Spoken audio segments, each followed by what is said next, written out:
তারা ঢুকে যাবে। বাংলাদেশ টপ থার্ড পার্টি করেছে ইলডের নাইট। এই ম্যাচে এই দলকে যেন দমিয়ে রাখা ইম্পসিবল হয়ে যাচ্ছে।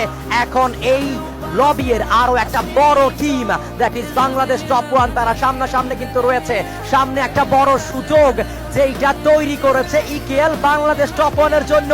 গ্রেনেডের বৃষ্টি, গ্রেনেডের চার্জ, এক একটা গ্রেনেড, এতগুলো গ্রেনেড কোত্থেকে পেয়েছে বিডি টপ ওয়ান? রাজা যাবে সামনে, রাজার কাছ থেকে আরো একটা নক, আরো একটা ফিনিশ দেখতে পেয়েছি। মেহরাব টেকেন ডাউন, তুসিন পেছন থেকে যে খেলাটা দেখাচ্ছে, that is absolutely cinema. And the king নিজেকে এখনো পর্যন্ত জীবিত রেখেছে। লড়াই চলমান, লড়াই চলছে। কিছু টেকেন ডাউন, বাংলাদেশ টপ ওয়ানের প্রান্ত পেছন থেকে এন্ট্রি করবে। ভাই তুসিনকে দেখো না একবার, দ্য কিং আলিফকে নক করেছে, তুসিন রাজ ভাইকে টেক করবে। তুসিনের আরো একটা নক। কই ছিল ম্যাচ? কই গিয়ে দাঁড়িয়েছে? কই কার কাছে ছিল ম্যাচ? কার কাছে গিয়ে দাঁড়িয়েছে?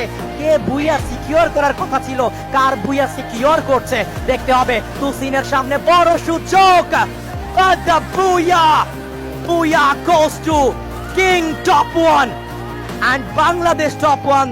They're securing second booyah, আজকের দিনের দ্বিতীয় বুইয়া বাংলাদেশ টপ ওয়ান।